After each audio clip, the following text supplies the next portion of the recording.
জান গেল রে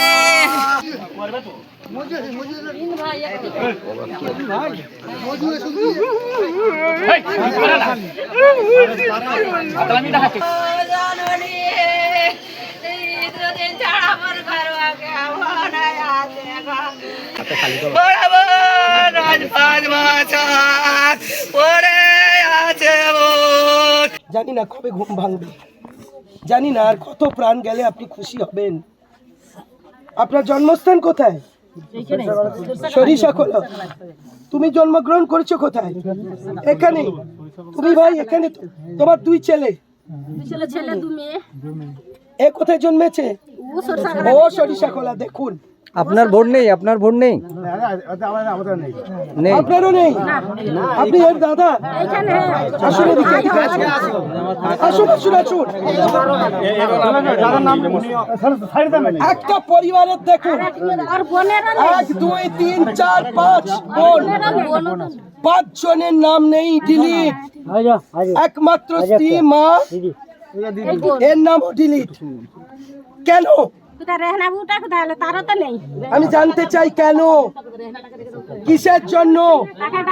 এ অনুপ্রবেশকারী নয়। প্রমাণ করুন গণেশ কুমার, আপনি প্রমাণ করুন উনি অনুপ্রবেশকারী, উনি পাকিস্তানি, উনি বাংলাদেশি, এই সরিষাখোলার মাটিতে জন্ম। প্রমাণ করুন কেন আজকে আমাদের একজনকে হারাতে হলো।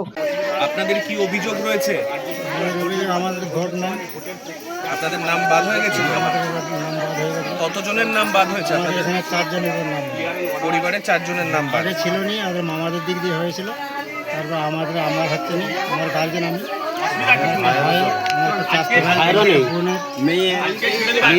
তারপরে তারপরে আপনার স্ত্রীর নাম ছিল সেখানে? আপনার স্ত্রীর নাম ছিল। তাহলে আপনার তৃণমূল প্রার্থী যেমন অভিযোগ করছেন স্ত্রী নাকি কয়েকদিন ধরে মাসখানেকের ওপর উনি প্রচন্ড টেনশনে ছিলেন, নাকি সত্যি? সে সবাই ভয় দেখাচ্ছে, কেউ বলছে বাংলাদেশে চলে যাবে, কেউ বলছে অমুক করবে তুমুক করবে। আমাদের ঘুম টেনশন হচ্ছে, তবু সঙ্গে করে নিয়ে গেছি আমি। মেন লোকের যদি ভোটটা হয় তার বাপের দিক দিয়ে আরও একটা লোকের থাকুক, আমার যাই হবে, এইভাবে আমি পাঠিয়েছি, সঙ্গে করে নিয়ে গেছি। তারপরে কি হলো? তারপরে আমি পালিয়ে এসেছিলাম, আমার বৌমারা ছিল, সেই শুনলাম যে খবর পাওয়া গেল যে মারা গেছে।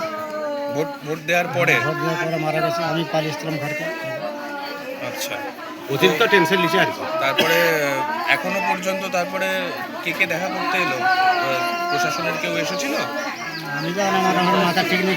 দিদি এসেছিল, দিদি এসেছিল। কারণ যখন আমরা শুনছিলাম বলছিল অনুপ্রবেশকারী, পাকিস্তানি, বাংলাদেশি, আপনার প্রত্যেকে দেখলেন তারা এই বাংলায় জন্মেছে, এই কেশপুরে জন্মেছে, এই সরিষাখোলার দীঘা বুথে জন্মেছে। স্বামীর নাম নেই, এতগুলো লোকের নাম নেই, নাকি ভীষণ কান্নাকাটি করছিল, প্রচণ্ড টেনশনে ছিল। স্বামী আবার সঙ্গে গেছে, ওকে ঢুকিয়ে দিয়ে স্বামী বাইরে। তারপর সে আর ভাবছিল ডিটেনশন ক্যাম্পে যেতে হবে। স্বামী কাঁদতে কাঁদতে বলছে যে ও বলতো বাংলাদেশে তোমাদের পাঠিয়ে দেবে, আমি কি করে থাকবো, এই টেনশনে মারা গেল। আমি জানি না, এদিনটাও দেখতে হবে ভারতবাসীকে, এদিনটাও দেখতে হবে বাংলাবাসীকে, আমাদেরকে, যে গণতন্ত্রের উৎসব বলে নির্বাচন কমিশনে এত কঠোর ব্যবস্থা গ্রহণ করার পর কত সহনাগরিক মারা যাবে। আমি জানি না, আমি বারবার প্রতিবাদ জানাচ্ছি যে এইভাবে দেখেছেন এসআইআর করে কতজন মারা গেছে। আর আজকে তো আমি তার কেশপুরের বিধায়ক, আমি দুবারের আমার কেশপুরের বাসিন্দা। জানি না তিনি আমার ভোটারকে, তিনি আমায় পছন্দ করেন কিনা, কিন্তু এটা জানি যে বাংলায় তার জন্ম, কেশপুরে তার জন্ম, সরিষাখোলার দীঘা বুথে তার পরিবার, তাকে চলে যেতে হবে এমন করে। এটা ধিক্কার জানাই।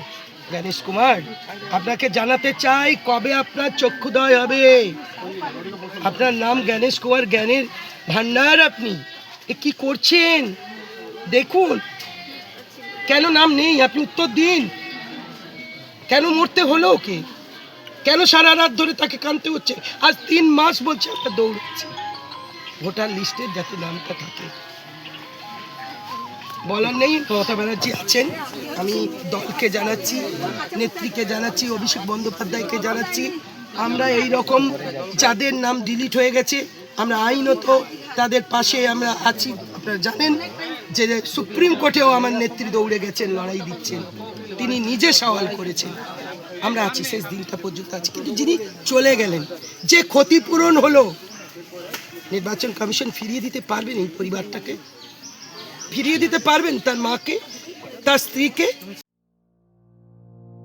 রোগীর সর্বোত্তম সেবার জন্য বিশ্বস্ত প্রতিষ্ঠান কনিষ্ক মাল্টি স্পেশালিটি হসপিটাল, স্বাস্থ্য সাথী মান্যতাপ্রাপ্ত। আমাদের এই হসপিটালে ICU, NICU, general surgery, orthopaedic, gynaecology, neurology সহ নানান পরিষেবা রয়েছে। 24 ঘন্টা ডাক্তার, অভিজ্ঞ নার্স এবং 24 ঘন্টা অ্যাম্বুলেন্স পরিষেবা রয়েছে আমাদের এই হসপিটালে। এছাড়াও ন্যায্য মূল্যে ওষুধের জন্য রয়েছে নিজস্ব ফার্মেসি। আপনার প্রিয়জনদের সর্বোত্তম সেবাই হলো আমাদের মূল লক্ষ্য। ঠিকানা পিয়ারডোবা, বিষ্ণুপুর, বাঁকুড়া। যোগাযোগ নম্বর 8942830647।